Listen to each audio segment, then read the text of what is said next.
Ịjụkwa m m ga-asị gị na di m fọrọ nkịtị ya n'anya karịa mụnwa bụ nwunye. Ofu nwaanyị sị m na ya dị 20 years mgbe a gụsịrị secondary school yọtago, mana ndị befe nwere ego na nke agụrụ agụ bụ struggle ka eji wee gụ ya. Na mgbe ụfọdụ na fada afụ ndị falili na befe yọta na mana ya gbalụ mma nwaanyị nye etote n'anya ka ife si aga, wee sị ka ya bido n'oge gbaba mbọ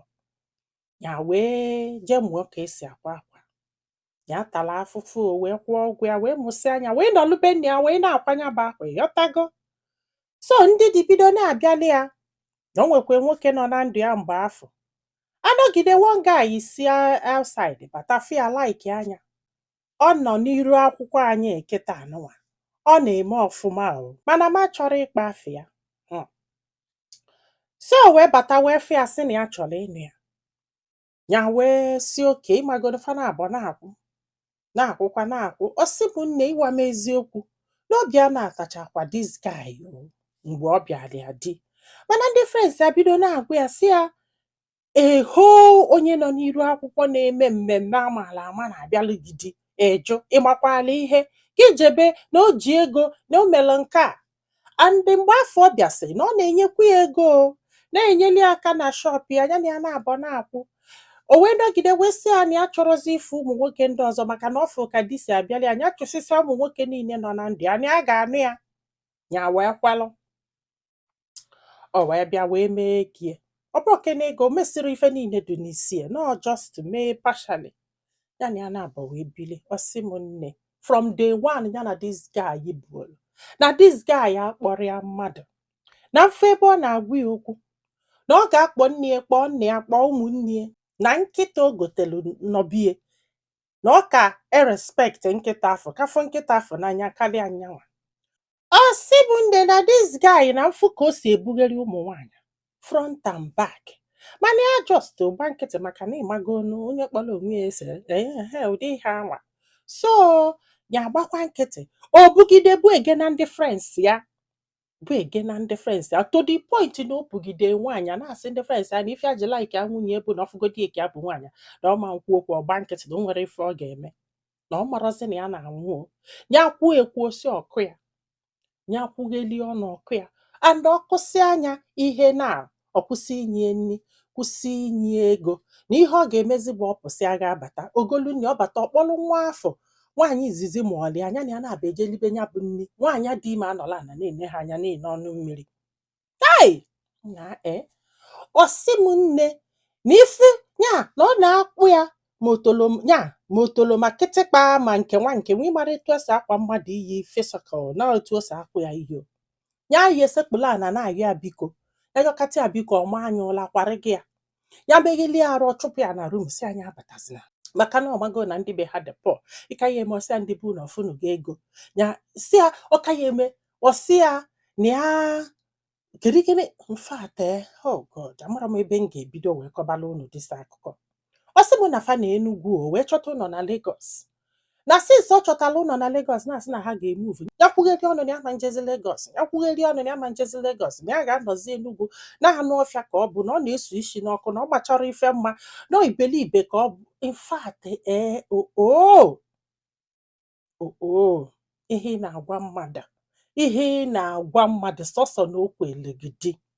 a na-ekwu ọsị na ya ga-anụkpu ya nwaanyị na ọ na-anọ n'ilu obere nwa afọ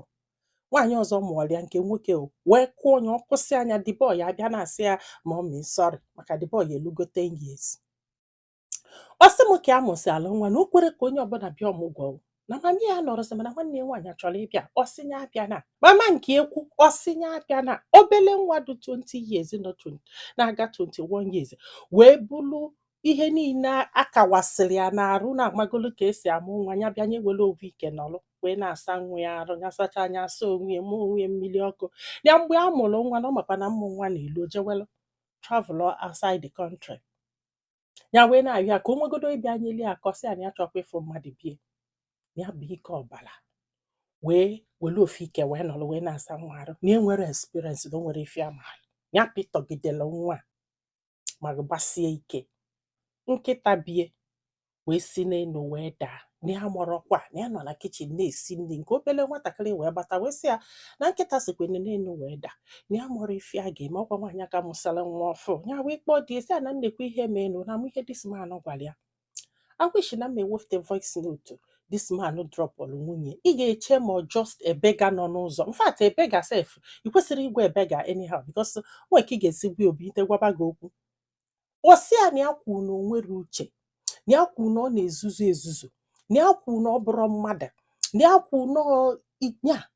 mkpọ ihe ọ kpọrọ this girl si ya na ya jesie bata ọ bụ na nkịta afọ na onwe ife melie ọ na-abịa nna ya na ya ga-echuzi nkịta afọ over their marriage na ọ gbala ebe a na-ele nkịta ya ji egotele exactly the same na nkịta before ya anata maka na ife a ga-eme ya ma ndịsị mma this girl sị m ekulu obele nwa ya ka mụrụ ọfụ otu oge n'azụ malụ ọgọdọ na ya makwụdị na eyiri akwa wee mavụlụ nkịta wee baa ọkada wite ike agbawasara agbawa wee kwalụ wee jebe ebe a ga-agwọ nkịta ọsị m nne n'ihe abụrụ marriage ka ya nọ na ya n'ihe abụrụ marriage n'ofu nwa nwaanyị ka ya mụtago na this boy ya egbue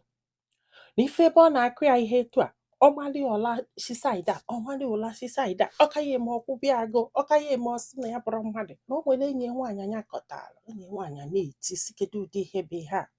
wee si aka je jụọli ese wee jebe wee je jụọli ese this girl sị m na ihe ọ na-agwa ya kịta ị na nwa etogo ya bịa ka ọ tụrụ ime ọzọ ka ọ mụọ nwa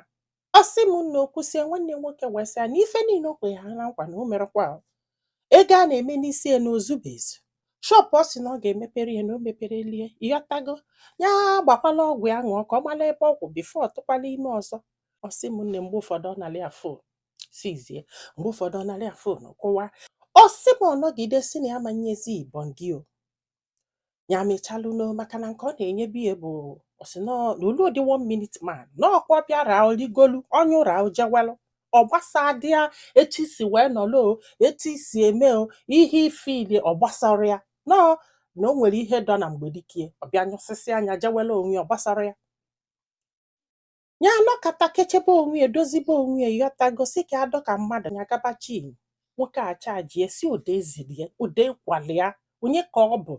infat na ọ ga-echighe bakta Enugu infat na ọ ga-anabe nna ya je na 2 months na ị ga na-ekene Chukwu na a ga na-akpụ ya di gị onye ka ị bụ kedu ebe isi pụta ndị bụ na ọfụ na ugo 1 million ụwa nke a n'ụfụ ahụrụ m ife kpata na ụfọdụ ụmụ nwoke che na ịnụ nwaanyị bụ ịgbata oru maka na dis girl si m na oru ka ọ gbatara ya mmadụ ga-emesie gị ife gị nwa ga-ebe akwa andị na ọ na-ese okwu ka nwaanyị 2 weeks 3 weeks na ọma ngị ọnụ ọ na-egote nri na-enye nwa nwoke mmadụ mụọlị ya na ya na-aba na-eli ya nwa akwụrụ ọnụ ọbịa mana o nwere ife a na-alụ ọbịa mana o nwere bịa isi nweta ego ọbịa mana ya dị ime na ya chọọ okwu na ya ga-ayọ biko which na ada achọ okwu maka na ya na-atụ ya ụjọ so ọ na-abata kịta obu mmiri eme ya fiu ndị ka nụrụ di na nwunye ọfụ ọ sị bụ na this guy tọrọ ya ọfụma na o jiche 15 years wee tụ ya ịghọtago na kịta anya na-akọla anyị ihe a na ya dị 22 years ọ sị m na ọ na-anọ n'iru ndị friends ya ụmụ ụbọchị ya ndị ọ na-akụziri online whatever were akwụ ya okwu ọ na-agbụ ya ka nkịta ọ na-anọ n'iru that boy ya na ha na-abọbi were akụ ya ife ọkụsị anya the boy ya na-emeli ebele si m to the point na ogote nri ma ya na ya na-abọsa okwu nye the boy ya na-eli nyanwa na-eli nyanwa nwaanyị dị ime anọla ana na-ekilifa the boy ligide olifo na-eche ka ọ pụọ ka ọ bịa nye esi ama ọ ma ilienu ịgbara ife na-aza na mmadụ na-enye gị ndụ si a na ya buchie na ọnyanwa buchie enye nwaanyị jesi jene n'elie ma ọ dị ya wee sị a na ọ bụrụ di ya ndị na ife ọ na-eme ka bụ jee n'isi isi na ife ọ ga-eme mfuchọ dị too much na ife ọ chọ bụ nwa na ọ na-asịsị anya nwa na ọ chụrụ gị ndị na ọ ga-anụkpu ya nwaanyị ọzọ na ọ ka mmadụ o were ụkwụ ya na-abụ pụọ kịta ka ọ ka dị ndụ ya wee sị na ya chọrọ ịpụ ọsị bọt na ejere ego na o nwere ife ya nwee na ya mara ebe a ga-ebido ọbenna ya ka a ga-agbana ebe a nara afụ nri sometimes lie na ọ bụ na onwe onye ga-enyeli ya aka ya nọ Lagos ọ bụla ọlụ ka ị ga-enye gị nye ọlụ ebe a na-akwa akwa na ya ga-akwa ọ bụ na ịchọ inyeli aka ka ya wee gbapụchọta ụlọ ebe a ga-ebi gị biko na ya dị ready to go nwesị gwagokwe ndị be ha ọ sị bụ na mami ya na-atụ dị ụjọ sef na mami ya na-atụ ụjọ na o nwere onye na-ewerite ọnụ ebe ọ nọ. Na o nwerọ.